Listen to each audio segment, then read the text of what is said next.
My name is Johnny White, head football coach of Douglas County Tigers. This is going into my 8th year at Douglas County, 8 best years I've had in my coaching career. Our forecast for this upcoming season, we think that the sky's the limit for us. The main focus has been staying together, and outwork yesterday has been our slogan.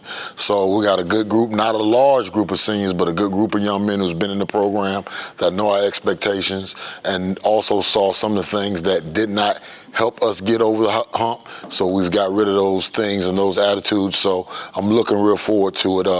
All these guys have been in the program long enough to have been in the playoffs every year that they've been there.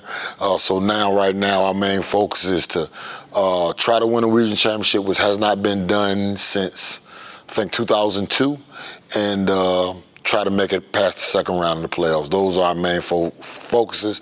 But at the same time, for that to happen, we just got to take it game for game. We want to get in the playoffs. We expect to get in the playoffs. They don't know anything else but the playoffs. But we got to get over that second round hump. That's been our main focus right now.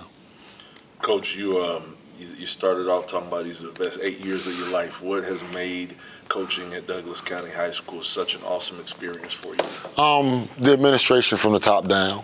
And when I mean administration from the top down, I'm talking about the superintendent, Mr. North. I'm talking about Mr. Collins, our county athletic director, along with Mr. Weaver, who hired me there, and now followed by Ms. Parks. I've just had a great administration around me, making sure that we have the things that we need to be successful, and very supportive of our program, of all the programs in the county. But like my administration, from my athletic director, James Richards, again to my principal, and the school itself, they like the idea. I mean, of course, everyone likes the idea of putting a good product out there. And then with us being the original school in the county, I think it's real big for us to be successful and do well. Absolutely. Coach, you mentioned about how you got some of those elements, attitudes, perhaps bad habits, whatever, out of the system that keeps y'all from taking over that hump. How did you kind of go about doing that, and what are some things that you tried to replace with those missing elements? I mean, I think the main thing is just like I said about it being a great place from it being top down. I think the first thing had to start with me. I had to check myself on certain things and make sure me and my coaching staff were leading in the right way. I'm a big proponent. I just finished the book, One Truth by John Gordon, and I'm big now on every day is just PTO for me. That's just positive thoughts only. So I want no negativity in my program. I want to allow them to do it to each other. We're not going to do it to them. Like I tell the kids all the time, I can fuss about a bad play, but I'm not fussing to a bad person, if that makes sense. So, I think that's the biggest thing for us, is that they all have to buy into, like, what's the real goal? If your goal is more important than our goal, then we're not going to be successful. It has to be the goal we have to represent this school. Like I said, our jerseys don't say Douglas County football, it says Tigers. So it represents the entire school, everybody who graduated there, everybody who's affiliated with that. So that's big for us. Absolutely. Coach, talk about some of the guys, whether they're the ones that you brought here or others, that you feel like can be some real difference makers for you, guys that you think will turn some heads and raise some eyebrows this year. The main thing for us is our quarterback play. He's going into his 3rd year starting for us. He's here today, Sire Hardaway. We have 2 defensive backs who are both 3-year starters as well. They're both here, Richard Freeman and Israel Boyce. We have a big D tackle, Corey Jordan, that's got a lot of stuff going on right now. And then we have 2 men that's come to the program, Brandon Payton and Jay Carter. So we're very happy with where we are. And Cheeks, the linebacker, is going to be exceptional for us. So we're real happy with where we are. We still like we have a lot of growth to do. Today's our first day, and we have to start it off the right way. The most important step in any journey is the first one.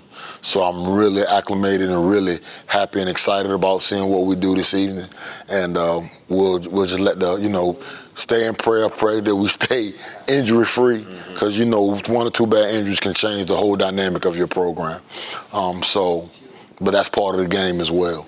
So I'm just looking forward to just senior leadership. And my 8 years here, I think this is probably the best group of, it may not be the best group of seniors I've had, but it's the best group of senior leadership I've had. And I think that's what's going to get us over the hump when it's time to be, my whole thing is I want to practice Thanksgiving morning. Right. Right. You know, right. so that's been our goal. That's been the way we preach it. So we're just going to keep doing that. You mentioned a couple of positions where you got three-year starters, quarterback, couple of those DBs. How vital is it for you to have that kind of continuity in those spots? Well, it makes it easy. Yeah. Because the two DBs, one of them plays safety, which is basically the quarterback of our defense. So he knows everything. He's been in our program, so he kind of knows how we want things done. So even if the call is late, or even if we allow him to call it, which we do sometimes, he's going to put us in the right position to be successful. Same thing with our quarterback. Our quarterback knows this offense. He feels like this is his offense. So he's going to always put us in the best situation to be successful. And not only are they both leaders, they're very unselfish. So a lot of times when they're calling plays, it's not for them. And to me, that makes all the difference. Absolutely. Appreciate it, Coach. Thanks. You talked a little bit about region championships. Playing a tough region, you've played a tough region for many years, including the defending state champion, which is in our region as well. So the other thing I kind of want, so I'll ask you about the region, but beyond that is I think you have the toughest non-region schedule that I've seen on paper. So let's talk a little bit about that as far as the forecast. My thing is, I don't like rankings. I really don't care about rankings. So my thing is, in Georgia, which is so great, is that your non-region schedule means absolutely nothing. I mean, it's all based on what you do in the region. So if I want to prepare my guys to get to the next level, then I got to put them in the fire early. So, of course, that's why we're playing Stockbridge, which is going to be a top 5 team in 5A. Come back with Mays the next week, who made it to the state semifinals. Then we finish it off going to McEachern.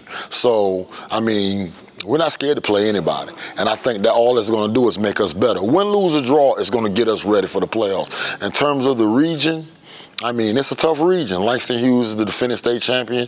I spent a lot of time. I spent 3 years on that staff. Matter of fact, the head coach was my defensive coordinator when I took over for Creekside in 2009. And what they do well. And what I'm trying to do is really, even though those guys played for me, I'm really trying to take some of the things that they've done and their success and try to brand it at Douglas County as well. So that's the main thing. The one thing that I love that they did that we're really going to do, not trying to do, but we're going to do, is that as good as they were on defense, they played 25 guys. So their first and second group got almost the exact same number of snaps, especially in terms of the D-line and the linebackers. They had the number 1 D lineman in the state. He didn't play but half the game because they rotated those guys in and out, because he figured 40 plays of fresh is better than 60 plays, and those 20 you may not. So we're going to do the same with our defense. For our front 7, I think we're good enough to have where we have 8 D linemen and probably 5 to 6 linebackers. We're going to rotate them a lot. That was kind of runs into my next question is I feel like you've done a great job of building depth and capacity in your program. And I see kids, obviously, with our middle school program, which I'm proud of, the 8 middle schools, but the kids that do go to Douglas County stay in the program. They get better, they get bigger, they get stronger. And I know that's something that you preach a lot, both in the weight room and I say it all the time. It starts at home, goes into the classroom, and then out on the athletic field. That's something that I totally agree on that. And the one thing I think that we pride ourselves in is that when I have my first conversation with the middle school guys, is that they need to know that if it's close, I'm going young. And I think that's the reason why we've been able to solidify a lot of things, because a lot of those freshmen come in thinking they're going to be playing 9th grade or JV, but they're going to be playing on Friday nights. That's one big reason that I've never been a proponent of 9th grade football. I've never played it since I've been at Douglas County. I want them playing up, because the simple fact is if he's a sophomore and all he played was 9th grade football, then you play him on varsity, he's not acclimated to those guys being bigger, stronger, and faster. So I throw him in, like, if it's like right now, when we start today, I know I can think of it's probably 3 or 4 freshmen that are going to get varsity reps this afternoon. Last year we started 5 freshmen. So freshmen always, when they come in, they don't have the opportunity. So. And I think that benefits the whole program, because not only does it allow the freshmen to get better, but those upperclassmen know they got to push themselves, because if it's close, I'm going young. So.